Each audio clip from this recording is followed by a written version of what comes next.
Back for another episode of the Dr. Beau Show. I'm Dr. Beau Beard, and on today's episode, we have Andrew Brown. So Andrew is a fellow Birminghamian. He's from Birmingham, and he owns Embody Manual Movement Therapy. He is a Rolfer. He is a MovNat practitioner. He is a hunter. He's a writer. He's a lot of things. Like most people have in the show. I think I like people that are a bit like me. They're into a lot of stuff.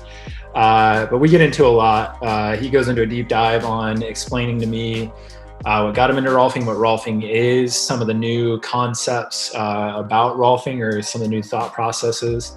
We dive into his brush with Guillain-Barré disease or syndrome and how that got him into MovNat. And then we kind of go off on some kind of wild and crazy tangents. It was overall really fun. I know that you guys are going to enjoy it. Well, the first thing even though I'm going to give people the rundown of your fancy, extensive bio, just kind of tell me a little bit about you. Again, for anybody that's tuning into this that doesn't know Andrew and myself, we've followed each other on social media. We both have a lot of similar interests. We are both in the Birmingham area, but we've never officially met, and we still haven't because of COVID weirdness and doing this over Zoom. So tell me a little bit about yourself, man. Well, I'm from Birmingham. I was born in Nashville, moved here when I was very young, and grew up in a suburban neighborhood down by where your clinic is, somewhere between Valleydale 119, that area, when there was nothing down there. And didn't do a whole lot of outdoor stuff as a kid. I mean, I loved to go to the ocean, and my grandparents lived on a little lake, and so I got a lot of outdoor time there. But sometime in my teenage years, I got much more into outdoor activity, hiking, backpacking, that type of thing. Played a lot of sports as a kid, suffered some damage from that. Played football, baseball, basketball, up until about the middle of high school. And one of the things that led to the career that I have is I was raised by two physical therapists, and All right. I was. We won't hold that against you, man. Don't worry about it. Right. And I was born with turned in feet really bad. And, my mother said that if she were to look at me in a line of other kids, even when I was really little, I'd be the kid that was like this. So super slouchy naturally, and also, pretty hyperkyphotic, hyperlordotic. It's a feature of mine. Somewhat runs in my family, but I think I'm the worst case. Mm-hmm. So, played a lot of sports growing up, suffered some damage from that. Nothing major, but just, by the time I was an older teenager, my chronic postural problems and the stuff I had done and all the heavy weight training and all of that, I started having some back pain. I just wasn't able to sit up very easily. My parents were always reminding me that type of thing. Mm-hmm. So this is what led me to then find, Rolfing structural integration and start that career, because I was a really good candidate for the work, and I got a lot of change from it. I found out about it at the right time. Which is typically how it goes, right? Like we're fixing ourselves and then we end up, making something of it. Yeah, exactly. So I found this thing called Rolfing, and while I was, in school finishing an undergraduate degree, went to Rolfing school, moved back here, started a practice. So would have been 2005, so about 15 years doing Rolfing. And then about 5 years ago, discovered Erwan LaCour's, MovNat method, the natural movement practice, and, did certifications for that, level 1 and 2. And it's something that I incorporate in the work that I do. And then, I just have other things I get passionate about, like I'm, big into herbal medicine, done some Wim Hof stuff here and there, did some workshops with that. Did a lot of meditation, sitting meditation in my 20s, especially. So, at that time I was doing a little bit of yoga. I've had a Qigong practice for maybe 15 years too. But at that time in my 20s, did a lot of sitting meditation. So, I guess that kind of summarizes my different, areas of interest, I guess. Well, and for anybody that doesn't know, you co-founded, Embody Manual Movement Therapy? or Yeah, clinic? that's right. So early in my Rolfing career, I got hooked up with Margaret Pittenger. I don't know. Do you know Margaret? I'm not familiar with it, no. Okay. So Margaret Pittenger, she's mostly retired right now. I mean, she's been retired. She's retired multiple times. She's been practicing, I don't know, 40 something years. She's a physical therapist, but also a Feldenkrais practitioner. So she's Mm-hmm. been practicing Feldenkrais for, I think, 30 something years. And when I was first starting my Rolfing career, so I received my Rolfing series from a man named Chuck Wetzel, who's been a Rolfer in Birmingham for a long time. When I started my career, he hooked me up with her and said, she's doing a lot of work with stroke patients. They want a lot of manual therapy for these people. So he didn't have the ability to take on that workload. Mm-hmm. So he handed that to me. So I met her and did a lot of work with her. Saw a lot of cases that I probably would never have seen as a Rolfing practitioner from working with her. And then at some point we got the idea like, oh yeah, we want to get office space together and get some people together. And we were maybe going to do some sort of somewhat stroke rehab focused clinic or stuff. She was using the Saboflex and doing all sorts of different things. And that then kind of morphed into this other thing. So we picked up some other colleagues of ours, like Renee Yerby's, PT as well, does craniosacral therapy. Becca Impello, yoga teacher, massage therapist, PT. Jill Copeland, also a massage therapist. And then my wife, who's massage therapist and yoga teacher as well, who specializes in manual lymphatic drainage. So we wind up just all getting together and being like, well, we might as well get office space together. We're not really forming a business together, but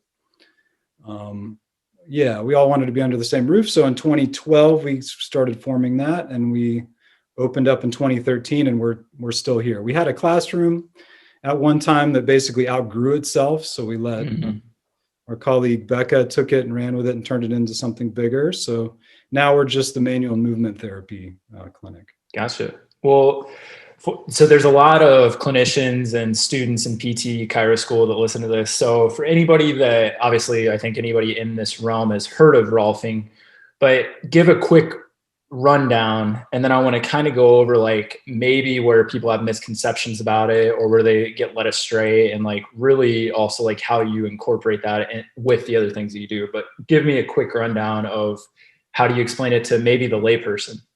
Yeah, that's a good question. It always comes out differently depending on who I'm talking to, because it's so hard to explain. But so Rolfing's been around since the 1950s. The way it got its weird name is a woman named Dr. Ida Rolf created the method. And she was actually a biochemist. She had done some research on connective tissue, but basically, to make a long story short, she learned that she had a natural skill working with bodies, with tissue and injuries and things like that. She just had a natural skill. She also had an unusually good ability to see body patterns, just naturally, structural patterns, the way these different structural patterns were related to each other, things like that. And so she formed this method that she called structural integration.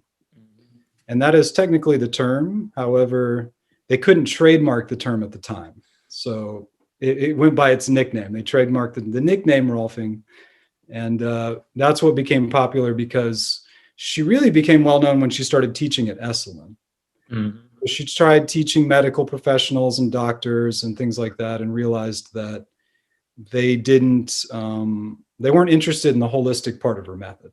So then she started teaching other types of people, wound up at Esalen, became famous at Esalen. But basically, she had done some research on connective tissue, but she was also big into Andrew Still. I forget the guy's name. Osteopath. Yeah, osteopath. And so as far as I know, the osteopathic community was the first group of people to manipulate fascia in particular. Mm-hmm. The mindset to do that, and trying to figure out tactically or tactily how to do that. And so she took that and ran with it and turned it into something else, which is in Rolfing, we look at body structure. So we look at people in pretty minimal clothing, like underwear or shorts, whatever. And we're looking at how they're aligned, like from the front, from the side, and looking at how they're moving. and looking at how their body is organized around that central vertical line that is, it's not a thing, but it is a thing, right? We're an organism relating to the gravity field. We're upright on 2 feet, and one way or another, all the weight segments are balanced around the central vertical line. Now, the thing is, though, is that obviously we have a blueprint, some sort of blueprint for structural health as a species, but we've had a lot of deviation from that for lots of reasons, right? So, I mean, maybe the big picture is we're now domesticated humans dealing with all these different bone deformities and structural things we haven't quite dealt with before, but it's also, injuries and stress and trauma and, just the way we were formed in the womb, like me, I came out with these structural patterns. So we're looking at how they're organized around a central vertical line. And then we're doing fascial techniques because the fascia is what binds all the parts and pieces of that structure together. It is also somewhat of what Ida Rolf would call a plastic medium. It can be manipulated, and the body can change shape if you, in particular, are manipulating that type of tissue. And then what we're doing is we're doing the work in a progressive series of sessions, because we're not focused on individual parts of the body. We're trying to work with the whole thing to handle any local problem, and also to give the person, try to maximize their structural health. Okay. So what we do is we look at the body, we do the work, we look again, we do more work. We're constantly tracking the structural changes that are happening. And, for a lot of people, or for some people at least, maybe that's not the orientation, because some people are really well aligned and can still have plenty of mobility issues or pain issues or things like that. So it's not always the central part, but it really is the defining feature of her work. And what made her famous was before and after photos. You could attend a lecture of Ida and watch her, take this body, and in 1 hour, she was a terror. I mean, she was a sweet, she was also a terror. She would take you on a ride, a really intense journey of body work, but she was very skilled at doing that, and was very skilled at doing that without re-traumatizing people and things like that. And so what made her famous was that Rolfing is capable of, in some cases, dramatically, visibly changing the alignment of a person's body. We said 2 really kind of interesting things there that I think are good jump off points, because, and as well as I do, because we may do different things, but we're in the same field, that it's become more popular to downplay the importance of posture, right? And pain neuroscience is coming to the front, and it's like, it doesn't matter. But you said, talking about the central axis and alignment and stuff, you said it is a thing, but it isn't a thing. What do you mean by that? Well, I mean, it's not you can't go dissect it out. You know what I mean? And so it's there because we're relating to the gravity field. I mean, I guess you could say that central vertical, energetic channel is a thing, depending on what perspective you're looking at it from. But it's a little bit mysterious. It exists. The body is organized around it, but you can't go, anatomically find it. Right. Well, the Postural Restoration Institute is big on, obviously, the asymmetries of the body, and, owing a lot of what they do to that. But then again, I like that thought process of that archetypal schema, right? You don't adhere to it, what you're kind of expecting. But you also hit on another good point, that maybe the expectations are changing, whether we want to call that evolution or disevolution or, functional adaptation, that our expectations change from the norm of, maybe even a decade ago. The other part that you said in there of, somebody could be quote unquote, well aligned, but still have issues. That's a really deep dive that we could do there, right? Of well, what are we looking at there? Because if, like you said, there's other things you're looking at, right? Like movement or, various things, because you have more tools than just Rolfing at your disposal. But explain to people what you mean by that too, that what are you going to do with somebody if the central theme of your main method is kind of, not that it's thrown out the window, but it's what's next? If somebody's well aligned dealing with pain, what's the next step there? You mean if they come in and they're well aligned and they also have pain, or do you mean like you help straighten out their alignment, but they still have pain? I think either one. Like, what's that? Where does that go from there? Yeah. So if somebody comes in and they're very well aligned, you just do the work like you normally would. However, it's almost like you're using like the Rolfing series, the 10 series, the progressive series of sessions is like a loose template. Okay. So and it's a loose template because bodies are so different. Mm-hmm. If somebody comes in and they're already so well aligned, it becomes less of a loose template. You can run them through the process of Rolfing. Usually it's going to help, with their problems, even though their shape may not be shifting so much. Mm-hmm. Maybe they'll get more length, through their body or something like that in a way that's maybe more subtle. And then if somebody is coming in chronic, like somebody comes in, they've got chronic pain issues and they have structural problems. Mm-hmm. Those two things can be related. They may not be related. You may straighten out the position of the shoulders or whatever, and the pain is still a problem. And so oftentimes, I guess, or maybe to make it more concrete, for people. So if you've seen somebody that's got like a forward head and a collapsed, chest and rib cage, and they've got pain in their upper back, right? The head is like a 10-pound bowling ball. The further away you carry it from the center of your structure, the more strain it puts on your back. So let's say you have a very successful Rolfing series and the person is upright, more aligned, whatnot, and they have changed. I don't know if I've ever seen that not relieve at least a good degree of that chronic pain. Mm-hmm. What it may require is just a lot more tissue work actually in that area. Mm-hmm. So we do, kind of balance those two things of like, we don't want to chase pain around the body. We don't want to, focus on, we're just going to dig on this place because it hurts. It's sort of the opposite of that. It's looking at the pattern, the conditions in the body that would create that local pattern. And that's well quoted from Ida Rolf, right? Where you think it is, it ain't. Like was kind of one of the original principles. So I'm a complete novice outside of like the fanciful quotes from Ida Rolf. So I'm really interested.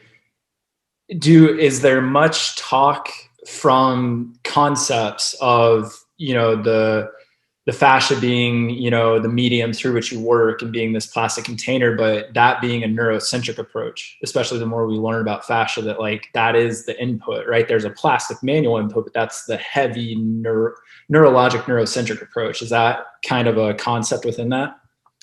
Yeah. So, back in Ida's day, our understanding compared to now about what fascia is was pretty, primitive, I guess.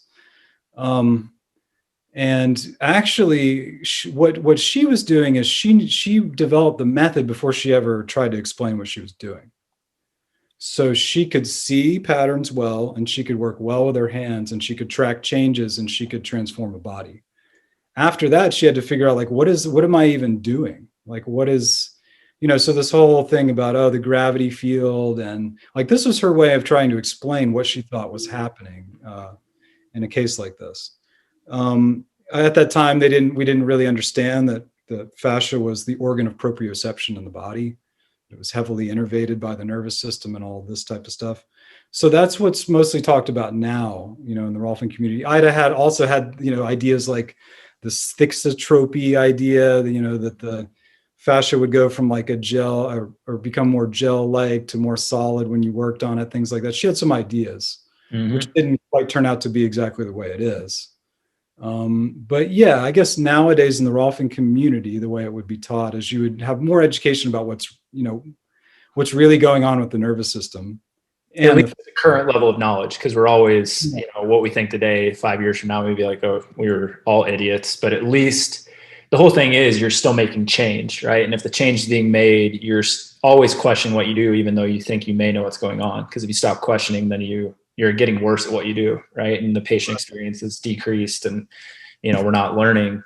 I don't know if that answered your question, but yeah, it did. And it basically just showing the evolution of the body of evidence, right, that moves through it. And like any good science, I mean, it sounds like, Ida, and I'm sure she had people around her, most science, something happens or we see results or experiences, and then we question why. right? And I think that gets really beat up nowadays in, you know, manual conservative musculoskeletal care, that like, you can't do that. There's no evidence. It's like, how do you think anything got developed? Nobody ever like went and researched something for 20 years and then started doing it. Like it's the exact opposite. They probably did it for 20 years and then started like trying to fill in the gaps of knowledge, so long as whatever they were doing had a very low risk to reward ratio, right? Like as long as that's present. The one other question I had, again, being a novice, is, and this may get into more of your movement side of things, like what are the expectations around long lasting change from Rolfing? So if we have a manual input and we see these changes, I know you're seeing people, like what do we expect long term? That's a really good question. So, you know, Ida's approach was to try to make a more permanent change in the body. And in order to make a more permanent, you know, from a manual therapy perspective, that can be hard to do. You know, oftentimes it's like you're giving manual inputs to certain areas of the body to try to help them, but the rest of the body is still the same. Mm-hmm. So the conditions that are creating that are still operating, right? So Ida's whole thing was, we're going to try to do the best job we can to make a more permanent change. And that's part of what the 10 series, Ida's 10 series of sessions was about. That was also a teaching tool as well. And then my experience is that, like with Rolfing, is that there's a spectrum on which all of that exists. Mm-hmm. There are people that are so, and I think it's usually related to amount of stress was certainly a big factor. So like, just to give like a quintessential example, like I have a client who's traveling outside of the country regularly, has 3 kids, you know, it's just up to here with stuff. And, you know, they're not going to hold a lot of change between sessions. The 10 series might turn into 20, things like that, versus somebody that has a lot of space in their life and can work with what's going on in the series of sessions is more likely to actually get a permanent change from that initial 10 series. Which actually goes back into one of the first things you touched on, though, that the further we get away from being like a good human, right, or our standard archetype, the more, I'm not going to say artificial inputs, but the more inputs we have to have from external sources. Right. Yeah, exactly. So like I'm a good example of someone who got permanent change. You know, it's one of those 2 steps forward, 1 step back. You know, it's a process. It's not like you're going to maintain everything after the 10 series that you got from the 10 series, but I was definitely fundamentally changed. So like I went for my first 3 Rolfing sessions and then went home for some reason to visit my parents. I was still living in Birmingham, but I hadn't seen them since the beginning of the series. Went home and my mother was like, oh my gosh, like, what is going on? Like, I cannot believe that this has had this, you know, she's a PT and she's been studying me, trying to tell me to sit up straight and, you know, doing what she could, you know, for me. But she was shocked. Like she could see that I was walking around, moving differently, posturing myself differently, and I wasn't doing anything. It wasn't a conscious level action. I mean, maybe a little bit, but you know, there's a limitation to the amount that I could, you know, do. And that range of being able to be upright and comfortable had dramatically increased. You know, by the end of the 10 series, I felt different. I felt different in my body. And I don't think I've ever been the same since then. So a lot of times what I'll tell people is, you know, I think most people are never really quite the same. Like if you've been through the whole Rolfing process, probably never going to quite be the same as you were before. That's pretty common, unless there's just so much external stuff that's countering it, you know, that you're. But, you know, everything exists on a spectrum. Some people will get a lot of change that maintains itself over a long period of time. Some people will lose a lot of it quickly. You know, I guess there's a lot of factors. What's interesting, and I mean, in our practice style, I mean, we're chiropractors, and we obviously, I think people know us as this, you know, movement centric company, but the honest truth is we're far better manual therapists than, you know, I think people would let on. Like that's what we hang our hat on. Like my mentor is like, you know, if the president of the United States, you know, came to your office tomorrow, depending on which president it was, would I want to help him or not? That's a different question. But And he's like, hey, I need, motion in my CT junction. Could you just blow a CT junction up, give him the best adjustment ever? And then on the back end of that, it's great rehab to help like maintain that. Mm-hmm. So tell me the story about your kind of brush with Guillain-Barré and how that got you into MovNat, and then how you meld that with your manual therapy practice. Yeah, absolutely. So let's see, in 2013, my Rolfing practice. So I guess I'd been practicing for 8 years full time, but it was really rocking and rolling there in 2013. And so I was booked up like a couple months in advance, and had a lot of pressure to keep going. And it's like I had reached the limit and was exceeding it. Like I was really pushing myself to. I didn't want to lose that momentum. It's like I had finally come to what I thought was a great position to be in, right? And so I did that for about 7 months, and I got really sick at the end of, or at the beginning of February. So I normally, if most of the time, if I get sick, I just get sick and I'm down for a day or two or whatever, and then I'm done. And this was kind of weird, like I had this respiratory thing going on, but I wasn't really sick. And so I kept working, worked through a really crazy week of, probably 22 90-minute Rolfing sessions or whatever. By that next weekend, I was looking pretty bad. I was like, oh gosh, I'm going to have to take some time off. This isn't good.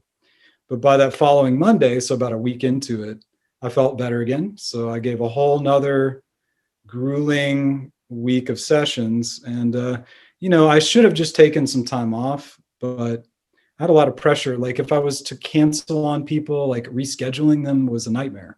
And they were in the middle of a Rolfing series and stuff like that. And I wasn't that sick. And I told my clients, like, I've got something going on, but I don't feel that sick. This is pre-COVID where nobody's like, oh my God. Yeah. This would never fly right now. So anyway, I worked through that whole next week. And then by Friday afternoon, my colleague Renee came in and was like, you're looking really pale right now. Like there's something going on. And she was like, there's something going on in your like throat area. She has, anyway, long story short. I woke up on Saturday. I was very sick. I woke up on Sunday. I was not sick at all.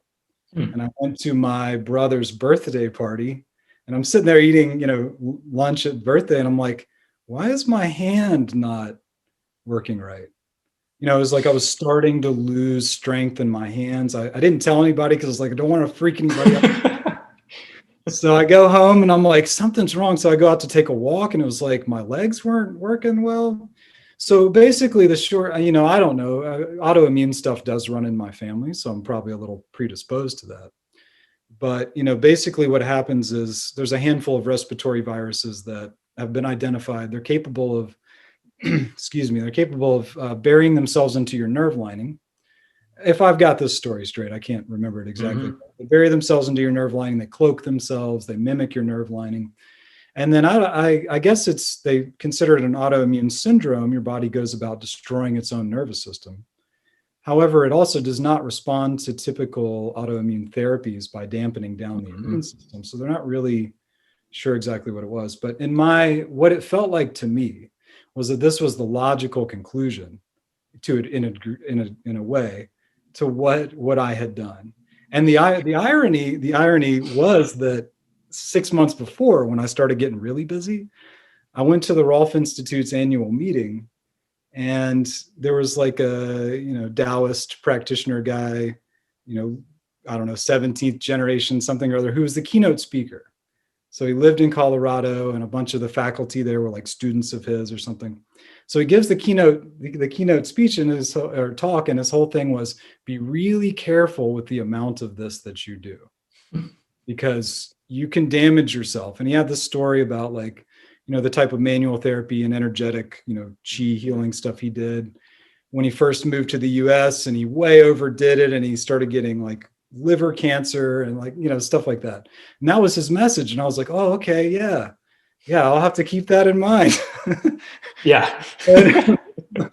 Yeah, I didn't listen to that. So anyway, once I started falling apart, I was like, oh, you're right.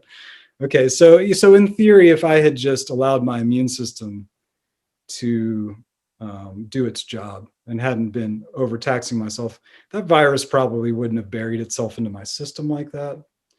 So then what happened was I had this very downhill spiral from there where I lost almost my ability to walk. Like you could stand me up and I could kind of walk, but the breeze would blow me over, type of thing. And Wow. couldn't use my hands and was totally collapsed. Like I could like shovel my food in like that a little bit, I was in severe nerve pain for about a month, and then it more or less disappeared, which is really strange. So basically with Guillain-Barré, it's a short-lived syndrome. It was like 2 weeks, but you then have to deal with the damage that's done. Mm-hmm. And, it can kill people. It can paralyze your respiratory system. For some people, it paralyzes your face first. For me, it was all peripheral. And by far the most damage I had was in my hands. Which is where I was, yeah.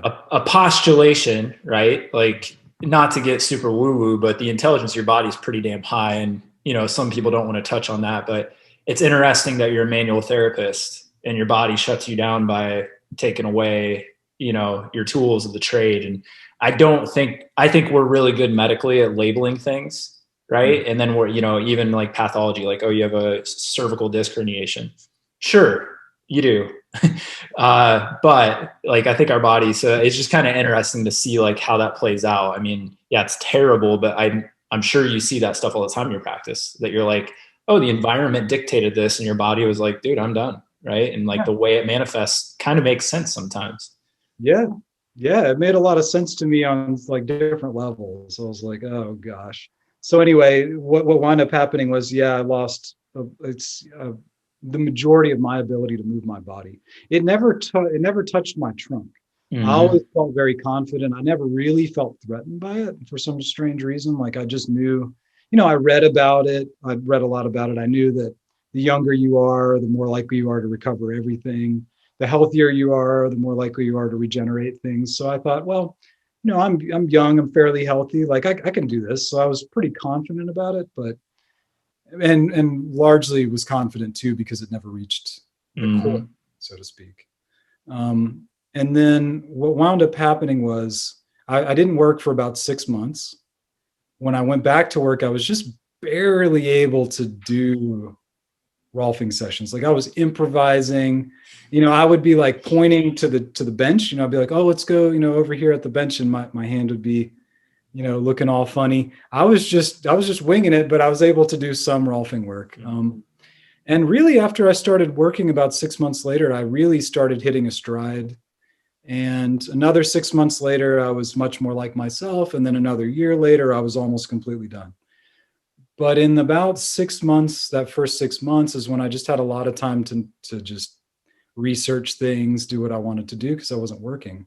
And that's when I came across Erwan LaCour's material and whatnot. And it was very inspiring because I had just lost my ability to move. Mm-hmm. So I had a very different appreciation for what it is to move your body.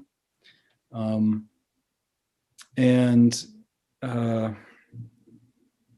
trying to think of, I could keep going with this part of the story. I don't know. Well, I think it's kismet, right? Like you research, you could have found MovNat. Maybe it was really popular at that time, which, it did get popularized around that time, but, things speak to us at the times that they need to.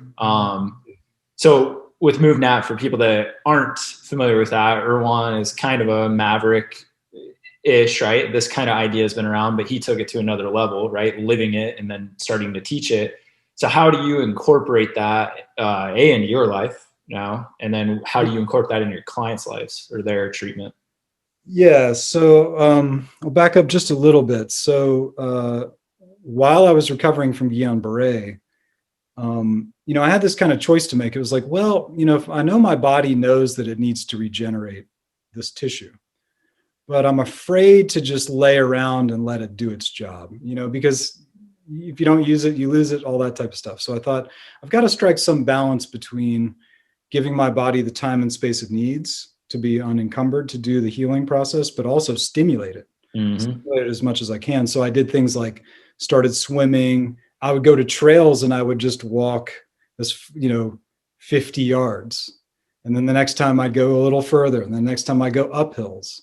The next time I'd climb over a rock. The next time I would hang from a tree. So I was already doing the stuff before I found Erwan's work, which is what was really strange, because I recognized that the environment was the stimulus. Mm-hmm. I could make use of that environment to move in all these different dynamic ways that would stimulate me. It's much better than sitting at home trying to figure out what sort of movement, program to do or whatever. So I became interested in the method because it became this thing that I took on and was doing myself. So I started working with the material that I could get a hold of. I then scheduled myself to do the certification like another 6 months later. So I had this goal. So I did a lot of training then. But in the back of my mind, I knew like, well, this is something that's going to be for my personal practice. But really, once I grasped the scalable, deconstructed aspects of the method, the accessibility to all levels of people with all levels of difficulties, I recognized that there were tools in there that I wanted to be able to incorporate in my Rolfing practice. So like, and I know you see all the same stuff. You see all these issues that people have, and it's related to their lifestyle. That there's some simple things that people could do, or maybe some inspiration that they need to start moving again. And so this idea that, I could teach my elderly clients how to better maintain their balance by this little 2x4 on the floor, like this thing that they can do in their own house that's simple, or not even the 2x4, but something that's, simple and safe and can be, made more and more complex depending on how far they want to take it. Just little things like that, really let me know like, okay, I want to pursue this certification and not just do it personally. So then, with my Rolfing clients, I'm sure you see a lot of people that are like, as an example, are real tight up underneath the arms. So like, just teaching people how to do basic hanging practices, like with their feet on the floor, grasping something overhead, softening the knees, trying to keep the ribs down, opening up those areas. Just little things like that were a great assistance to the things that I was trying to do in the Rolfing work that I was doing with them anyway. And, proprioceptive or proprioception is certainly a factor in all of this with people. And, being able to give them some tools for more proprioceptive stimulation, giving them an idea of how they would start from scratch with a movement practice, do it sustainably, do it slowly, do it gently. All those things were very enticing. And so that's largely what I do now. I've taught classes and I've taught workshops, and I do private lessons that are more fitness oriented. But my main angle is that I really just want to give the people who I work with the most in my Rolfing practice some simple tools. One, two interesting things there. Obviously, as we become more aware of the environment dictating outcomes, right? It used to be honestly, very clinician centric, right? Like, hey, bring me people and I do stuff to them. And now we're like, oh, like if we address the environment, like our job becomes non-reliance, right? Like empowering people. But what I really liked is I think a lot of people in our industry that would look at Erwan's work would be like, oh, God, like, I'm not going to take my client out on a log and like, crawl like a bear. And you're like, with the scalability, like 2x4 on the ground, or hey, get barefoot, or sit on the ground instead of a chair, or those are what are more accessible, but also more necessary, because what are you going to get? You're going to get more touches with that, more time. We know the benefits of getting out in nature and doing all those things. And like, that's great. That may not be totally feasible enough to make change. Right. Yeah.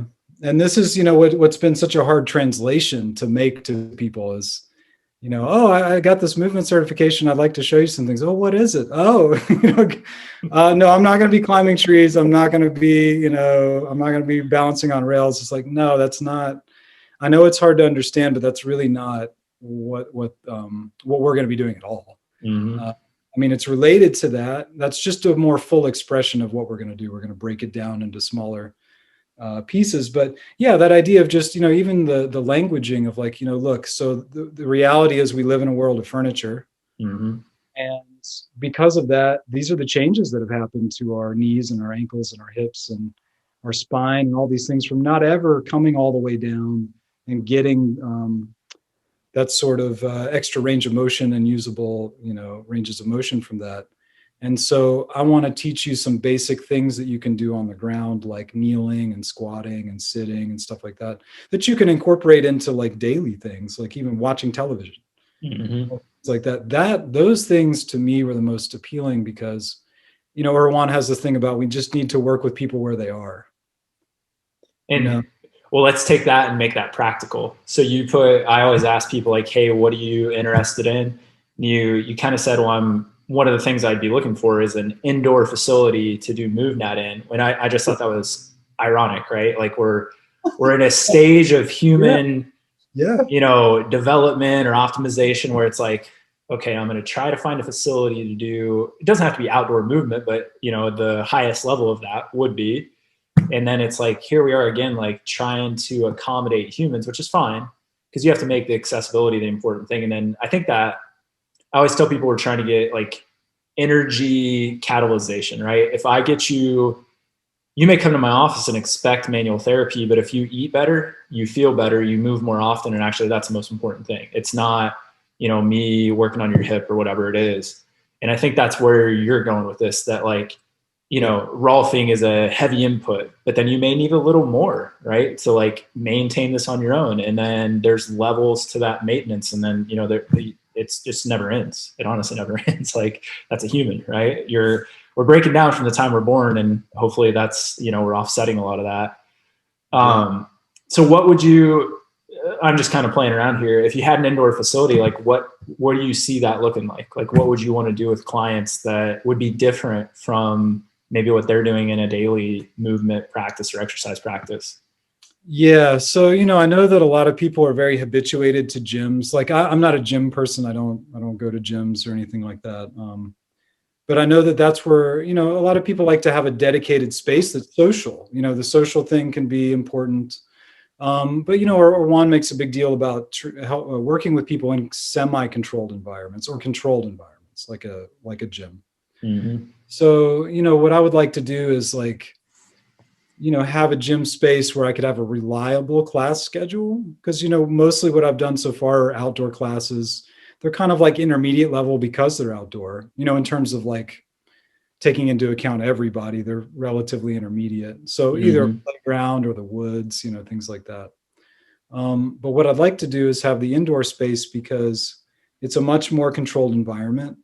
It's an environment where there are a lot of different types of people that come to it.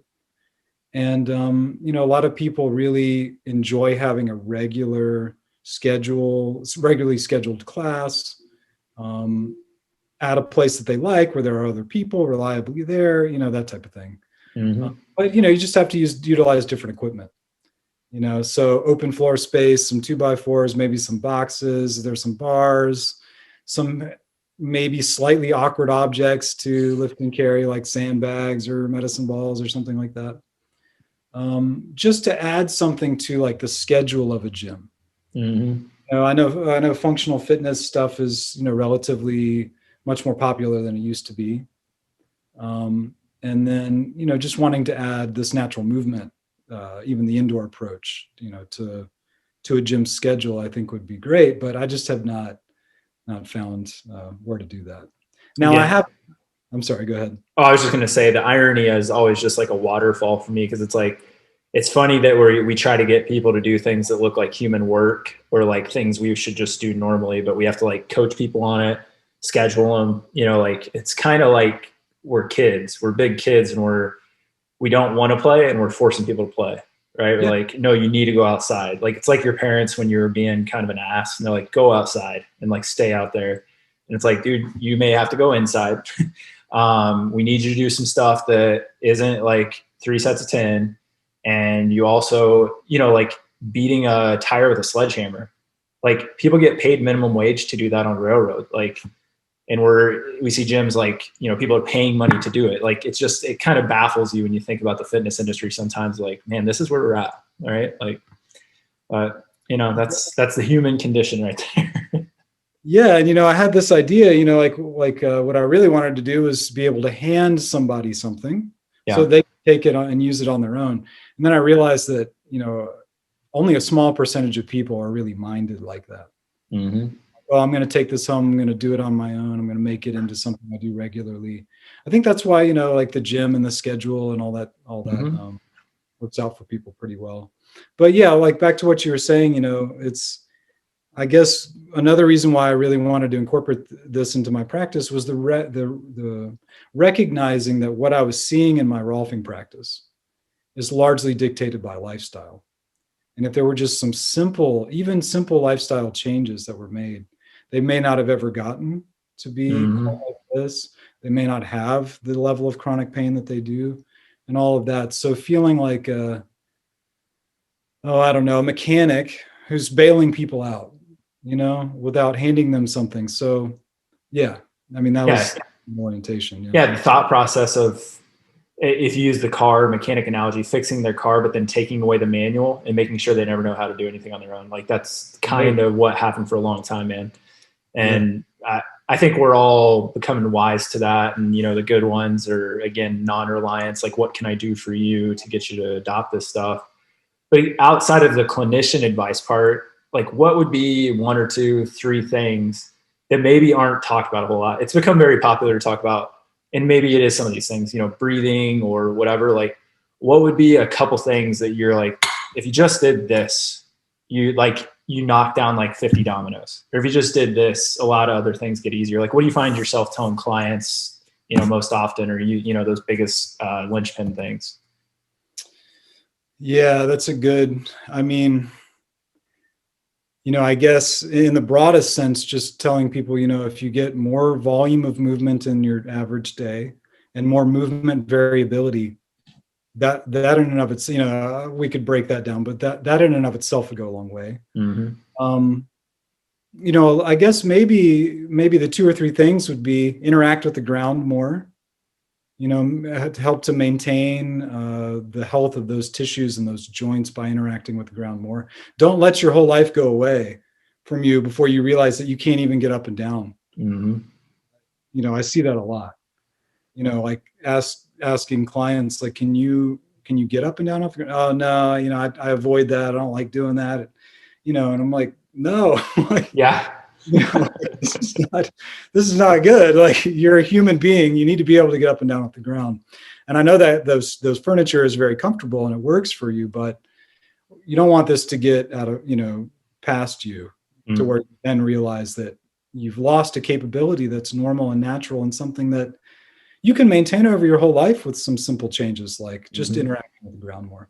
So maybe that basic hanging practices are probably up on that list for lengthening out the body from the other end. Like we've got this shoulder girdle that is incredibly dynamic, and it's made to do incredibly dynamic motions and things. And we this and we do this, and we operate in this plane, and we don't do a lot. We're talking about our average middle-aged clients who don't do a lot of these things. Maybe that we give that group hell all the time, but the youth generation now, 15 and under, is maybe worse, to be honest with you. You expect a 60-year-old nowadays to not have great overhead mobility, but I bet when they were 15, they had it. So what do we think the 15-year-old today is going to look like when they're 60 if they don't start doing some of the stuff? That's kind of the scary thing. Yeah, that is the scary thing, because, a lot of people built a foundation as a kid in previous generations. You built a foundation as a kid, running around outside. You didn't have to play sports or anything. You just were moving like a kid. And, maybe we behaved differently once we became adults or whatever, but you at least had a foundation that you could lose. So now this whole thing about the children being so incredibly sedentary, never fully developing not only their strength and conditioning and movement programming, the motor learning, but also just the neurological development has got to be different, and so I worry about that a lot too. I tell a lot of patients that, they come in pretty significant shoulder pain. You're confident that you're going to, you know what's going on. Hey, this is conservatively managed, but they're like, do I need an MRI? Do I need surgery? And I'm like, one of the best shoulder surgeons in the US is in Minnesota, and he prescribes all of his patients a hanging protocol for almost 6 to 8 weeks prior to doing surgery, and knocks out 80% of the patients. Now, certain people aren't going to be able to do it, and guess where they are? Directly in surgery, usually. Right. But that's extremely smart, because I mean, that's non-specific rehab. And like you said, it's going back to something that's kind of, embedded in our movement DNA, if you want to say it like that. So I mean, give kudos to that guy, but I try to like get people aware, like, like you said, interacting with the ground, like hanging from something could eliminate a surgery, right? Yeah. Getting down on the ground could eliminate a life-altering pelvic fracture in your later years. Like these simple things that are adoptions of, not discipline, just habituation, make all the difference, because it has ripple effects. So I think those are two awesome ones and easy to do. Like I would say it's impossible for you not. I mean, you can hang off your door frame, right? Keep your feet on the ground, all sorts of stuff. Like you can make this stuff happen. And you can make these things happen wherever you are. Yeah. Yeah. And I like Katie Bowman talks a lot about, everybody's hot and heavy on foam rolling and all this stuff. But like, if you interact with the ground, the pressure gradients that change and the things that you wouldn't have to do that we think are like, oh, I got to go do this after I run. Like if you slept on a harder surface and sat on the ground, those tissues may be a little more, manageable and a little less sensitive. So it's just kind of interesting. Yeah. And then, this stuff relates, back to me. So, like I described the body that I came into the world with. I'm also, a tight, wiry body type. Mm-hmm. Did all that weight training when I was younger. So I put a lot of compressive force, through my spinal column that was somewhat compromised anyway. Mm-hmm. And so, I guess I was able to recognize like these fairly simple things could have made a big difference even for me. Yeah. Now, because I moved into, specialized sports. That's what I was spending most of my time doing, running around in Nike tennis shoes, on flat surfaces, chasing balls and stuff like that. Sure, I had more dynamic movement than a young person probably mostly today. But at the same time, if somebody had just educated me a little better, how much better would I have been able to throw a baseball if I had some basic other things I was doing, Amen to that, man. That's our whole mantra here, right? Like making you a better human doesn't necessarily make you a better baseball player. But I almost guarantee you, by working on being a human, your baseball does get better if you keep working on being a baseball player. But if you just are a baseball player, you'll hit a peak and probably pretty early, and then that plateau is going to be a sharp climb. But if that's periodized training, right? We think I get good at a sport, but I have an off season. I'm a human. I get good at a sport. I just did a podcast on that today of, health isn't, or fitness isn't health, but we tend to think it is nowadays. We're like, if I'm fit, I'm healthy. It's like, maybe not, right? You could be, but those aren't one-to-one right there. Yeah. And you may be doing a lot of fitness and wearing really deep grooves into your body with a lot of linear movements. And then the next thing you know, something blows out in your spine. It's like, how mobile are you then? Mm-hmm. Which is, what I see all day. Yeah. Lots of spinal injuries, post surgeries, all that type of stuff. So, well, you've talked about, length in the spine. So I'm heavy into dynamic neuromuscular stabilization. And, from a developmental kinesiology standpoint, we would call it uprighting, right? The ability to create long axis distraction through the spine. And that's what most people lose with, honestly, now within the first 8 years of life, right? Kids don't have the ability to maintain uprighting. And then that's all we're working on is like, can you create intra-abdominal pressure and, stabilize against gravity well, and then move around that stabilization. And it's such basic stuff that just gets lost in like this like little time frame. And then you can see how a couple decades later, like we blame my back injury on lifting up the laundry. It's like, yeah, that was just the match on the gasoline, man. Like that wasn't the injury. The final straw is you bent over to pick that thing up. Like, that didn't do it. Yeah. Straw. But our education system around the human body and injury for the general public hasn't been of that nature. It's been like injury treatment. It's like lifestyle could lead to injury, and then you're in a perpetual cycle of treatment is kind of where we have been at for a while. Yeah. And, in my, another thing that really inspired me about, MovNat was that I had largely, not been doing any sort of real strength training through my 20s, because I had all that stuff happen with weight training and sports. And, I got into outdoor activities and, stuff like that. But I was always cautious with loading up my body too much with weight. And so what this enabled me to do is I saw like, okay, this is so dynamic that I now know what avenue of strength training I'm going to pursue, because I don't see myself overly stressing these parts of my body that are vulnerable. It's going to help lengthen me out. It's going to help improve my structure just because of how dynamic and well-rounded the system is. So all that has been very helpful for me. And I'm a lot stronger than I was before Guillain-Barré. Mm-hmm. I still have, the only damage that I have left is just little intrinsic function on my right hand, entirely on my right hand. But, another just side note on the story. So as a kid, I'd be like this in photos sometimes. And for anybody that's listening, it kind of looks like Ron Burgundy, but like just dead puppet hands in front of him. So I actually think that I might have had some incomplete neurological development of my periphery, of my hands in particular. And then it got kind of ignited. Yeah. Yeah. Well, we bring this statistic up a lot in the clinic that 30% of children have some sort of central coordination disorder, right? Where they're off track, their movement's delayed. They're going to have a slight neurologic, derivation, walking, crawling, vision. That's really what we specialize in. But what people don't realize is those things follow you through life, and I think we can look at all those things a lot of different ways, right? Like somebody comes in with scoliosis, to me, the first thing I'm thinking is some sort of ophthalmological issue, right? Because that's what the evidence would say. Mm-hmm. But like, just because I may have an input to the eyes, you may have an input through the fascial system. We may both get there. Sometimes one's faster than the other, but it's also, the goal is what? The patient. So it's like all of these things have to dictate it.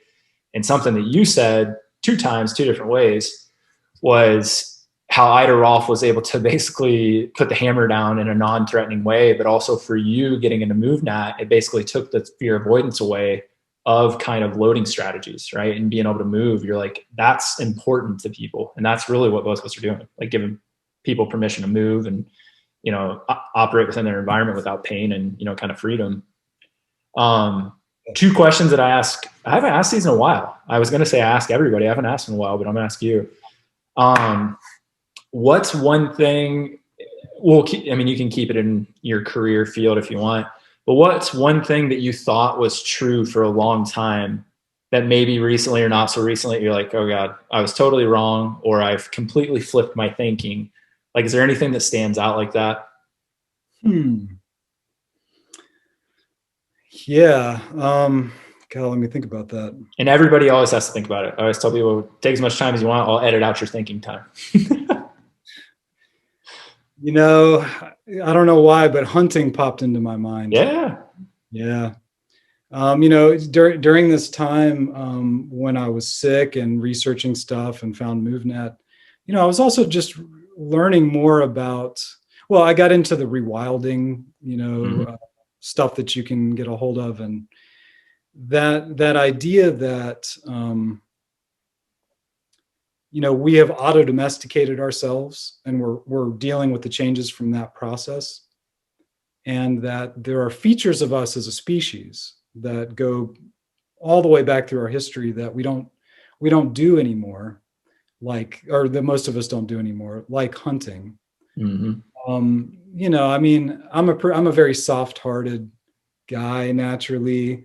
It doesn't come supernaturally for me to be like, oh, I'm just going to go, take out this animal and bring it home and all that type of stuff. I had a fairly traumatic hunting experience. I was by myself, but as a young kid hunting a squirrel.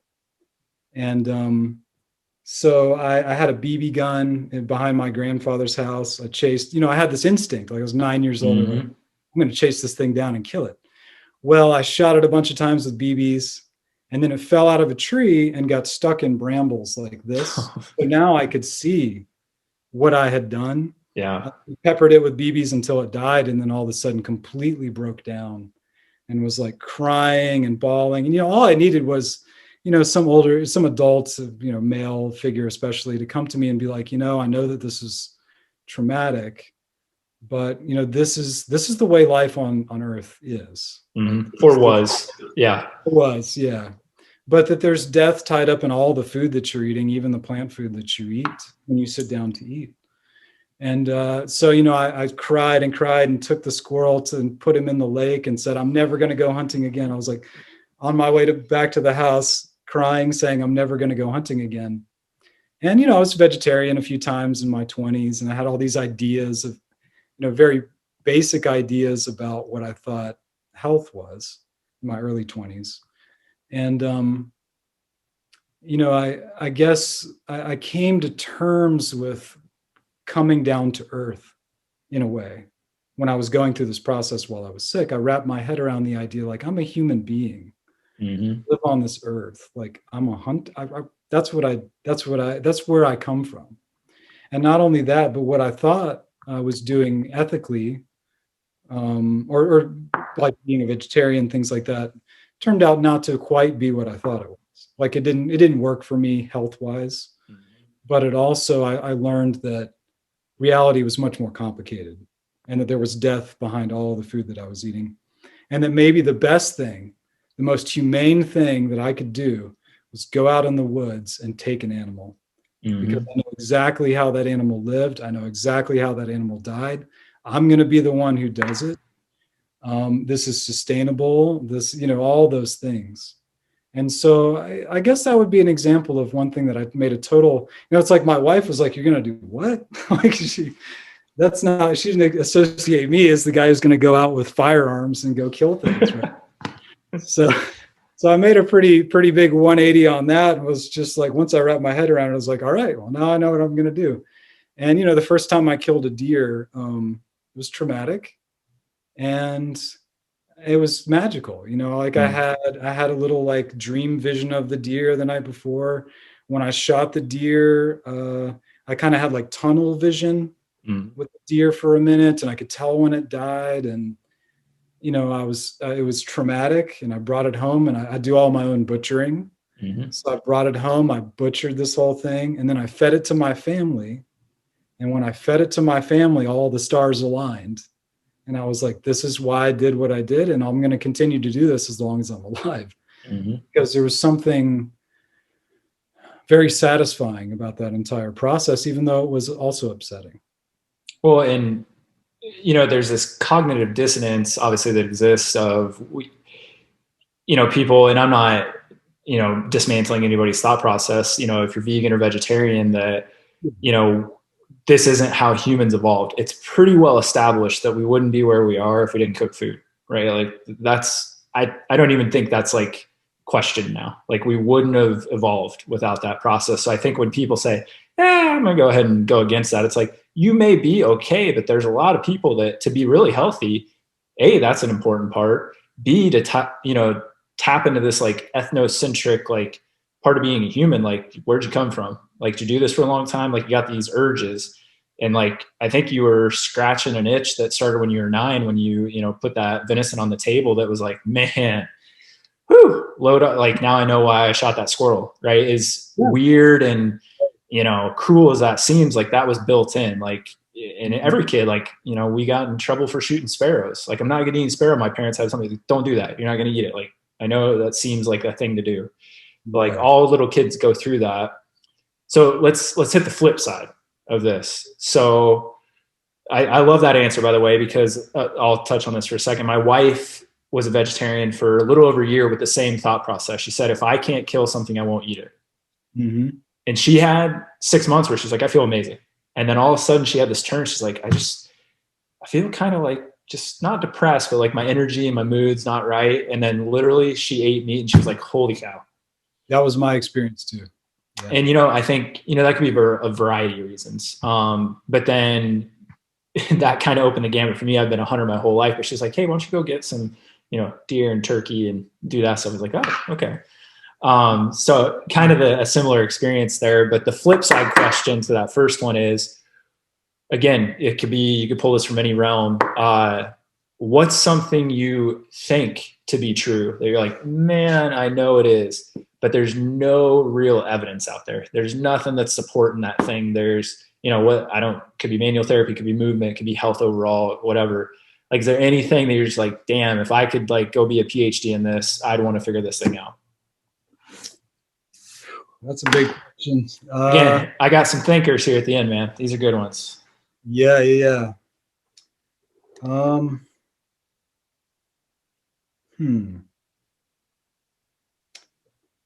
I don't know. I don't know what I get a PhD in. I guess I have this sort of, conviction that we're not just biological physical beings, but I can't produce any science. People can talk all the time about their experiences. I've had plenty of experiences that I would say confirms that, but I can't show it to you in metrics, so that's one of those sort of existential things we naturally ponder as humans, that I feel like I have a pretty, good conviction about, but I can't show you any evidence about it. If I could get a PhD in something, I would love to travel and learn the herbal medicine traditions of the world, in the loose sense of a PhD. Yeah. We're saying being way over specialized in one thing. That's what a PhD is. Yeah. Okay. Yeah. So, I would love to go study Amazonian plant medicine, like the whole gamut of it. And also, especially Taoist, tonic herbal medicine, something that I have been interested in. I just resonate with the system because, I learned Qigong from a Taoist teacher, and it was presented to me in this sort of philosophical and also biological organ oriented. So if anyone doesn't know what we're talking about, Qigong is kind of like, Chinese yoga, sort of, so to speak, but it's different. It's almost like doing acupressure on yourself in a lot of ways. You're stimulating organs in different ways, and you're building energy in different places. And it's also a, mind, body, breath, movement thing too. But it was presented to me in terms of like the broader Taoist understanding of the body. And the herbal tradition is basically operating off of that same system. So I just have always been interested in Chinese medicine in that way. So I think that's probably what I would wind up doing. Not so interested in like giving acupuncture. I guess, sticking my elbows in people is enough. I don't need to also be needling. but yeah, the herbal side, I guess I have so much interest in herbal medicine. I guess that'd probably be it. Well, that's, my wife laughed at me talking about, I've always had a massive interest in like Native American, medical practices and medicine men practices and things like that. But I ordered a book. What was it? The Unexplained Lives of Aboriginal Mystics or something. She's like, what is this? And it's an out there book. But like, just things like that interest me, that, obviously Eastern medicine has become more and more popular. I mean, it's in hospital systems. I do acupuncture. That's more popular because obviously the results speak themselves, but there's something right there that we could say there's no proof, right? There's no science that explains meridians or actually how acupuncture works, a lot of theories. But then you think about these things, hunting, herbal medicines that follow cultures, whatever these spiritual practices, all these things that follow through human time. I'm interested in those things that have been around for thousands of years that sometimes we're just like, that's trash. Like, no, that's not a thing. And you're like, what are you talking about? Like, Aborigines are one of the oldest, and I just saw an article, the oldest human culture. And we don't like give merit to these things that we're just like, oh, we're going to hook you up to E-stem and do our, like, it's like, man, we get a little too, I heard somebody the other day say the new religion now is science, or is, going to be science. And it's like, yeah, it's got its place, but like science is there to try to explain the unexplained. And I think sometimes the more merit you give to the unexplained, the better you operate, because you just kind of give yourself freedom to be like, okay, we don't know, but like this gets results, this works, this is what I'm following. Again, if that risk reward ratio is kind of in place. Yeah, I mean, the world is much bigger than science. 100%. Yeah. we like to explain stuff as humans, right? We like to think we got a big brain, but it's not that big. So we need easy explanations to understand it easy or better. Yeah. Well, dude, we could talk for hours on multiples of these topics, but I know you're kind of just a stud in a lot of these areas, and I really wanted to learn more about Rolfing. I mean, I've been around it, and I'd like to do some personally. I'm just a big fan of anything that's in the realm of my career, I guess, or colleagues. Like, I always want to experience that stuff. So maybe I'll head your way sometime. Well, yeah, obviously chiropractic work is good for me. And, the other thing too is that, like in Colorado, especially where the school is, a lot of chiropractors and Rolfers work together on patients and stuff like that. And, obviously especially for something like scoliosis, really put marry the two together and create something that you can't with either one on their own and all that. So, yeah, we should link up and. Absolutely, man. Yeah. Well, any last pieces of wisdom? Do you have any, do you tell a client something at the end of every visit? Just like some sage wisdom. You're like, hey, leave. It's like the fortune cookie of Andrew Brown. Here you go. You got anything for us? I don't know if I have a fortune cookie, but I have this one thing in the back of my mind that I had thought about in relation to the question of human health currently, which is, and this is not necessarily what I would tell my clients when they were leaving, but the thing I was thinking about today was the importance of peak experiences or ecstatic experiences. So, people get those in a lot of different ways. Maybe it's, completing the Moab 240 or whatever, that gets the person to that incredible level of ecstatic experience. But, humans have made traditions and rituals and time for enabling ourselves to have peak sort of ecstatic experiences with a lot of different methods, whether it's ecstatic dance or trance-inducing drumming or plant medicines or, all these different things. And the thing I think about sometimes is, if somebody's lacking peak experiences entirely, whether it's just that you went on this incredible hike and you saw this beautiful place that you never knew existed or whatever, like this past weekend, it was my wife's birthday. We went to the Sipsey, we backpacked into the Big Tree. Mm-hmm. And, if you're up on the ridges in the Sipsey wilderness, you see where the post-logging situation, and then you peek over those little ridges and you're like, oh my gosh, like this is a totally different place. It's like, this is the way the world was before our European ancestors came here and logged the entire Eastern United States. Right. And just that little peak experience of like, wow, the energy, the energy, whatever you want to call it, the beauty of this place is inspiring, and it helps me to recognize like my place in the planet, so to speak. Just kind of overwhelmed with the water falling and the trees there. Those sort of old growth environments present a different type of nature to people.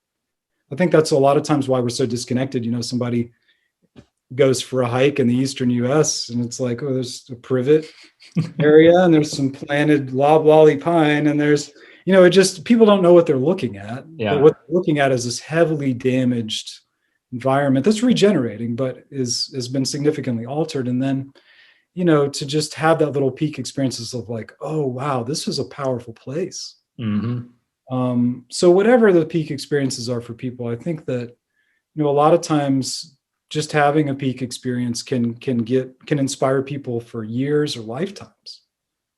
And, the way we are now, sort of like further and further and further isolating ourselves.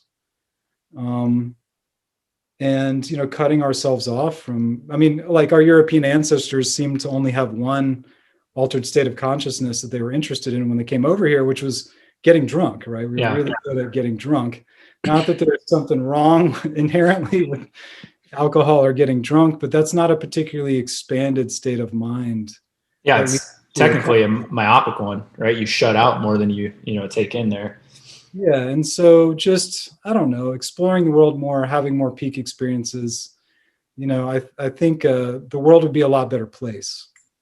in a way if we had those. And I think every time we have something like that, it's kind of like we're helping to cleanse this realm that we're in of all this suffering and disconnection. And so I guess that would be my negative wisdom. Well, there's two things to touch on before I let you go here. A, I think you're a psychic, because the only question I didn't touch on was, I'll read it verbatim. Why do you think such dissonance or disconnect exists? So kudos. And then I don't know who gives the advice, but I've talked about this a lot, that, if you want to live kind of an inspired life, to like harken back to your childhood and think about the feeling or the emotion that you enjoyed the most, right? For some people that's excitement. For some people that's, happiness or contentment or whatever. For me, it's awe. Like this, you're in a place or you're doing something, you're just like, I can't, like, awe means you can't even really conceptualize what's going on, right? You're just like, this is like beyond me. There's not enough. I agree with you. There's not enough of that going on. And one of the best ways to do that is get your butt in nature, and not necessarily human contrived nature, which is great, but there's a lot more out there, and it's hard. I mean, that's dwindling, first of all, but that's so important, because you can have, again, you can, use a plant medicine. You can go to a rave, you can have peak ecstatic experiences, but having one in a setting that was completely unattached from anything that was contrived by a human, I think gives you a whole different perspective on like, woo, I'm small, and it changes your perspective. And I think that's extremely important in this very human centric, like, we're the most important thing. Yeah. And in that whole, that thing where when you're out there, if you have, sort of a little bit of a magical experience, and then you realize that you're in this kind of dialogue in this mysterious way with this place, whether it's the deer that shows up at this particular moment or whatever, or the bird that lands and doesn't seem to want to leave you, or, just little stuff like that, it becomes mysterious. You're like, oh, wow. You're inspired by the mystery of like, what is that? What does that mean? Is it something? Is it not? I don't know, but I feel something. I feel connected to this place somehow, Even if it's threat, right? That's something that a lot of people are realizing with like hunting. They want to go to like, create the podcast that was released today with my friend Matt Ward. Like, they're going to the backcountry of BC and, hearing wolves at night. And he's like, it's the craziest feeling, but it's also like, ooh, I like that. And it's like, that's part of our human thing for generations. And like, I don't know. I mean, yeah, people that live in, dangerous neighborhoods or whatever, but when's the last time you really felt threatened going to sleep at night? Probably been a while, Yeah. And I had a magical experience with a cougar or mountain lion at Chiha at night by myself. Really? One time. Yeah. I was back in, I guess it was like 2007. I had a friend who had warned me that mountain lions had made a resurgence and that they were in Chiha. And like 6 months later, told me what to do. And 6 months later, I went to go see a meteor shower.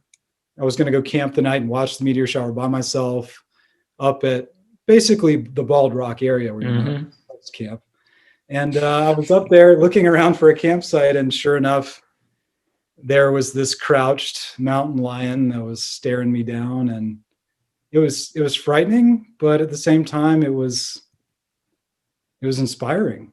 It's actually this was kind of another one of those things along the way that I didn't quite understand at the time, but I then realized something about my humanness in that moment, because all I had was this little knife. And it's like, I'm a human being. I'm a tool-bearing species. I don't have claws. I don't have fangs, but I'm supposed to have some kind of weaponry to deal with something like this, and I don't. And why don't I? And why am I not comfortable with that idea and stuff like that? And for whatever reason, even that threatening experience, I hold that as one of, on a list of like important experiences that I've had, and it was inspiring. That's awesome. And, it's impossible to get on Facebook and, ostracize the mountain lion, from the safety of your couch. So, we got a little bit too much of that going on. So yeah, no doubt. Well, hey man, it was so good talking to you. And We need to meet in person sometime soon, and we got lots more to talk about, but I'm going to link up some of your social media stuff. Definitely put a link into your guys' practice so people can find out more about you if they're interested. And maybe we'll pick a topic. I wanted to get an introduction to you. Maybe we'll pick a topic and have you back on sometime soon, and we can kind of dive into something deep. But I really appreciate your time. Appreciate being on here. And good talking to you, man. Yeah, you too, man. Thank you, Beau. I really appreciate the opportunity. As always, I appreciate you guys listening and watching. If you are listening on Apple Podcasts, Spotify, I'd really appreciate if you left us a 5-star review, write a little something, let us know what you'd like to hear. You can always ask questions. I'm on social media at Dr. Beau Beard, drbeaubeard@gmail.com, and we'll see you guys next time.